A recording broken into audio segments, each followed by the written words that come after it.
안녕하세요. 바른투자 커뮤니티 주식부자 양성소 멘토를 맡고 있는 이발톡톡입니다. 자, 오늘 주제는 극심하게 소외된 중소형주 움직일 때 됐다 라고 저는 이제 개인적으로 생각을 하는데요. 자, 그렇게 생각하는 이유하고 이런 부분들 움직이게 되면 어떤 쪽에서 좀 관심을 받을까 하는 부분들에 대한 이야기를 해보겠습니다. 자, 중소형주 장세가 시작될까 이런 부분들에 대해서 이제 우리가 생각을 해봐야 되는데, 지금 보면 반도체가 굉장히 강하죠. 시장에서 지금 가장 강한 거는 단기적으로 반도체라고 볼 수가 있을 것 같은데, 이 반도체 섹터에서 움직이는 게 보면 삼성전자하고 SK 하이닉스 위주로 지금 움직였단 말이에요. 근데 이쪽이 이제 조금 쉬어가게 되면, 자, 하락 조정이 급하게 나오면 같이 빠졌다가 움직일 거고, 자, 이게 하락 조정이 급하게 나오지 않고, 자, 올라갔다 내려갔다 하면서 조금 쉬어가는 구간들이 나오면, 자, 중소형주들이 강하게 튀어 올라오는 흐름들이 진행이 되지 않을까라고 개인적으로 생각을 하고 있어요.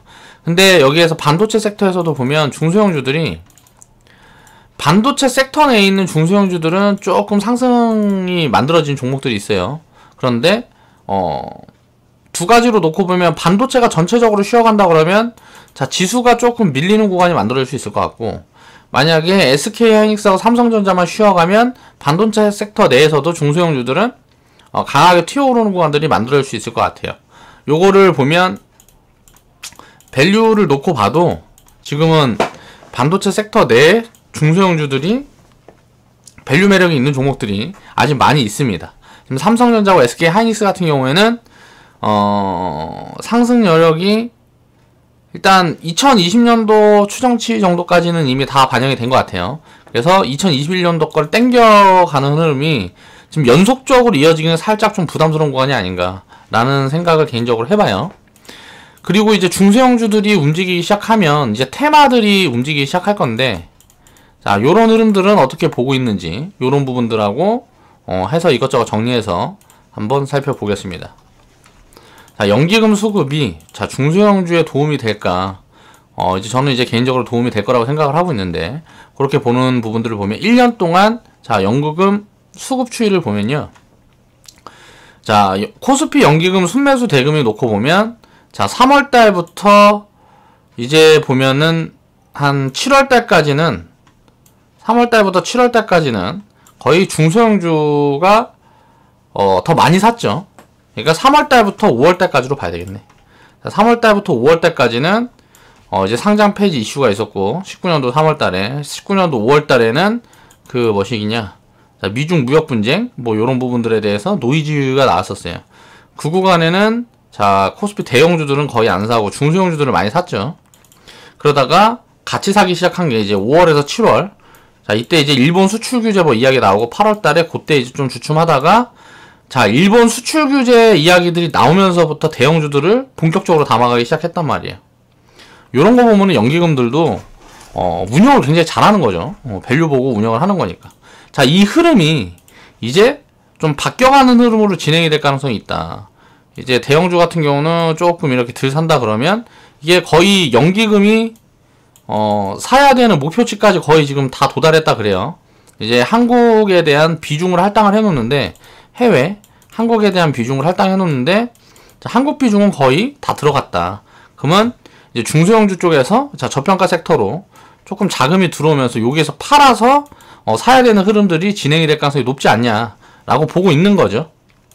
그래서 이런 흐름들이 보면 중소형주에 몰리는 연기금 수급이 보여지려는 흐름들이 이제 슬슬 보여지는 것 같아요. 이게 뭐냐면 한 1월달부터 보면, 자, 기관이 코스피를 강하게 팔고 있습니다. 코스피를 강하게 팔고 있어요.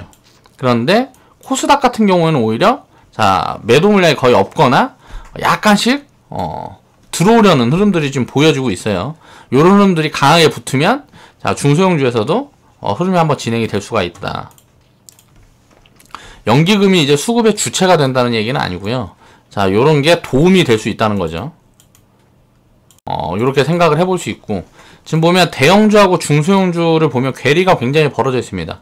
중소형주가 괴리를 이게 메워줄까를 봐야 될 것 같아요. 자, 급락이 나왔던 시점을 보면 2018년도 자, 10월 달에 보면, 자, 급하게 하락이 나오는, 자, 폭락이 나오는 흐름들이 진행이 됐죠. 그리고 나서 어때요? 폭락이 났으니까 중소형주들이 먼저 올라갔다가, 자, 쉬어갈 때 중소형주들은 약하게 조정을 받고 대형주가 오히려 조정을 세게 받으면서 반도체 바닥이 여기서 나왔다고 보면 될 것 같아요. 12월 달에. 이때가 이제 왜 12월 달에 이렇게 많이 빠졌냐를 보면, 자, 미국 시장이 요런 노이즈를 받아갖고 그동안 안 빠지고 있다가 10월 달에 안 빠졌던 거를 12월 달에 많이 빠졌죠. 그래서 우리나라는 오히려 이때 지수를 중소형주들이 좀 지켜줬다. 그리고 나서 이제 급락이 나왔다가 12월 달부터 강하게 미국 증시가 올라오면서 대형주들이, 중소형주들이 여기서 반등이 강하게 나왔으니까, 여기서 괴리가 벌어지는데 하락이 또 더 급하게 나왔으니까 괴리가 더 벌어져 있었던 거죠. 근데 요 구간을 강하게 괴리를 메우는 구간이 나왔다는 거죠. 지금은 그럼 어떻게 됐을까? 지나놓고 보니까 2018년도, 19년도에 7월, 8월 달에 이제 일본 수출 규제라는 뭐 이런 이벤트가 있었어요. 이런 리스크 요인이 있은 다음에 또 폭락이 나왔는데 8월 달에 폭락 이후에 보니까 대형주들이 강하게 움직였어요. 중소형주들이 못 움직였죠. 그러니까 반등이 나왔는데, 다 같이 나왔는데 대형주가 들어오는 반등만큼 반등이 못 나왔단 말이에요. 그러고 나서 구간부터 지금 계속 쉬고 있어요. 오히려 소형주 같은 경우는 더 내려와 있죠, 그때보다. 그런데 대형주 같은 경우는 눌렀다가 들었다 하면서 이 상승률을 계속 키웠단 말이에요. 그러면서 대형주들은 올라가고 지수를 끌고 가고, 중소형주들은 올라온 게 없으니까 이 괴리를 하나도 메우지 못했어요. 그래서 2019년도 7월 달에 비교해보면, 7월 달과 지금 비교해보면 7월 달보다 훨씬 아래쪽에 있는 소형주들이 많다고 봐야 돼요. 그때가 이제 장이 많이 빠진 구간인데, 2018년도, 그러니까 19년도 8월 달에 폭락이 나왔던 부분들, 단기적으로 폭락이 나왔던 부분들은 거의 이제 매운 부분들이 거의 없다는 거죠.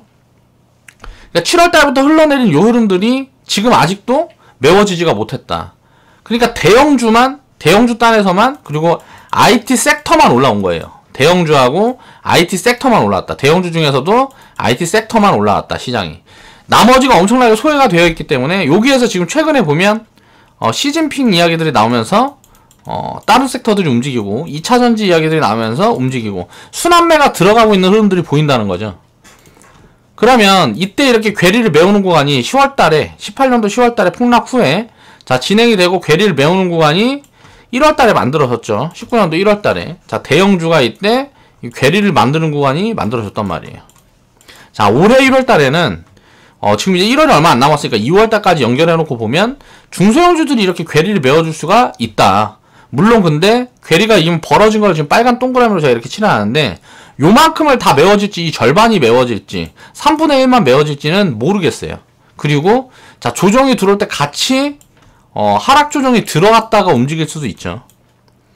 그러면은 어떻게 진행이 될지 모르지만, 자, 밸류를 딱 체크해보면 대형주보다는 지금 중소형주들이 매력적이다 라는 결론이 나와요. 그래서 이런 부분들을 생각을 해놓고 보면 중소형주 땅에서 지금은 찾아보면 아직도 밸류 매력 있는 종목들이 많이 보여진다 라는 이야기를 해보고 싶은 거죠. 그리고 이런 것들이 메워지는 흐름이 어디까지 나올까 보면, 자, 3월달부터는 일단 상장 폐지 이슈가 있으니까 조정이 한번 진행이 될 수도 있을 것 같고요. 2월달까지 이 괴리를 못 메운다 그러면, 자, 3월달부터 조정이 들어왔다. 2월 중하순부터 이제 조정이 진행이 된 다음에 움직일 가능성도 있어요. 지금부터 2월달까지, 2월 중순까지, 2월 초중순까지 괴리가 메워지는 구간이 나올 수도 있고, 괴리를 그때까지 못 메우고 3월달, 2월 중하순부터 이제 3월달에 조정이 진행이 됐다가 괴리가 메워지는 구간이 나올 수도 있고, 이 두 가지 정도가 생각이 됩니다. 그래서 이 괴리를 메우는 구간이 4월달에 본격적으로 만들어질 수도 있어 보이고, 이게 1월달에서 2월달 넘어가는 구간에 만들어질 가능성도 보여진다. 4월달이나 이제 만들어지면 3월달에 조정이 진행됐다가 움직이겠죠. 그럼 조정이 지금 진행되면 중소형주들이 더 빠질 거란 말이에요. 지금 여기서 조정이 진행되면 대형주들은 많이 안 빠지고 중소형주들이 더 빠질 거다. 그리고 만약에 지금 바로 메우게 되면 1, 2월달 대형주들은 약하고, 대형주들 올라가더라도 이렇게 약하고, 중소형주들이 세게 올라가는 흐름들이 만들 수 있다 정도로 생각을 하시면 될 것 같아요. 그리고 중소형주들이 움직일 땐 막 상한가 종목들 막 박히고 테마주들이 먼저 움직입니다. 그렇게 움직이는 흐름들이 보통 대부분 그렇게 진행이 되는데, 자, 그렇게 진행이 될 때 지금 움직일 흐름들을 보니까, 자, 수소차 테마주도 일단 보여지고요. 자, 바이오 쪽에서 치매 쪽 테마 흐름들이 보여지고, 그리고 그 다음에 데이터, 이번에 데이터 3번 뭐 이거 통과되고 뭐하고 했죠. 여기에서 빅데이터 관련된 종목들이 자 움직일 수 있는 이 테마 흐름이 일단 이 3개 정도 보여져요. 이쪽에는 물론 비중을 많이 실으면 안 되겠지만 이쪽은 좀 실어봐도 될 것 같고요. 그 다음에 이제 반도체가 쉬어지면 자 뭐가 움직일까? 제가 생각했을 때는 모듈이나 OLED 쪽이 좀 강하게 움직일 수 있을 것 같고요. IT 쪽에서는 반도체가 쉬어주는 흐름이 나오면 이게 계속 강하다 그러면 자 반도체가 조정 나올 때까지는 못 움직일 가능성이 있어요. 반도체 쪽에 수급이 쏠려버리면 그러면 요 흐름들을 봐야 될 것 같고 그리고 요쪽에서 이제 올라오면 요것들도 좀 강하게 움직일 수 있을 것 같고 그 다음에 보면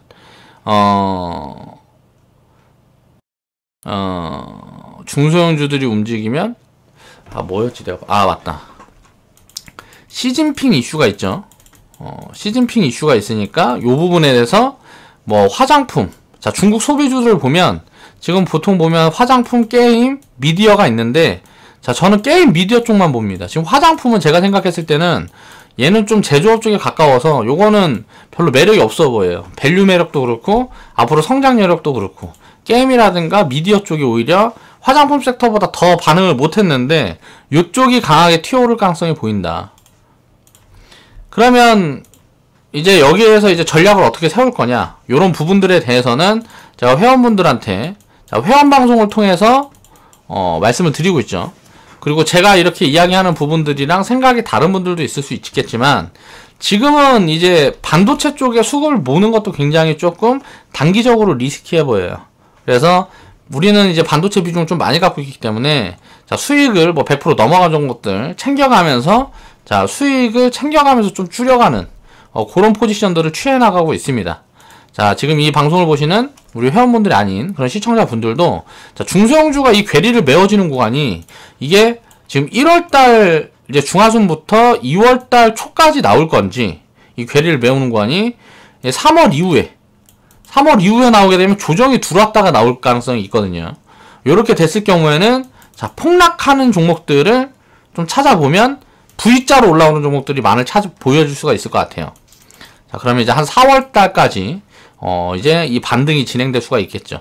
그리고 지수는 보면은 자 2250에서 여기서 움직이면 세게 움직이면 한 2400까지도 갈 수 있을 것 같은데 여기서 흔들면서 상반기가 지나갈 수도 있을 것 같다 라고 정도로 생각을 해보시면 될 것 같아요. 그래서 지금은 이제 단기적으로 대형주보다 중소형주들이 올라간 게 없어서 밸류 매력이 이쪽에 더 보여진다. 그러니까 단기적으로 이 괴리를 메워주지 못하고 만약에 단기 폭락이 진행된다 그러면 또 좋은 기회가 만들어질 거고 3월달이나 쯤에 이때는 이제 상장 폐지 이슈 뭐 있게 있으니까 센티를 굉장히 흔드는 이슈들이 많아서 요때 중소형주들에서 단기적으로 신용을 터는 부분들이라든가 뭐 폭락 흐름들이 나오면 요때 좋은 기회가 만들어질 수 있어요. 자 이런 폭락이 나오면 요거는 받아야 된다 라고 저는 말씀을 드리는 거고요. 그렇게 생각을 하고 있고요. 자 1, 2월달에 만약 이 괴리가 메워진다 그러면 이거는 현금 비중을 좀 늘려가야 되는 구간이 아니냐 라고 생각을 합니다. 만약에 1, 2월달에 이 괴리가 메워지지 않고 그냥 진행이 된다 그러면 현금을 많이 만들어갈 필요가 없는 구간이라고 생각을 하고 있어요. 제가 오늘 이야기했던 부분들을 좀 잘 생각을 해보셔서 내가 가진 스탠스와 비교를 좀 해보시고 단기적으로도 중장기적으로도 좋은 포트폴리오를 구축하셔서 2018년도 2019년도에는 자 수익도 많이 없었을 거고 고생도 많이 했을 거니까 2020년도에 투자를 계속 하고 계시는 분들은 2020년도에는 좀 유의미한 좋은 성과를 좀 많이 만들어 내셨으면 좋겠습니다. 자 오늘 오늘 방송 여기서 마무리 할게요.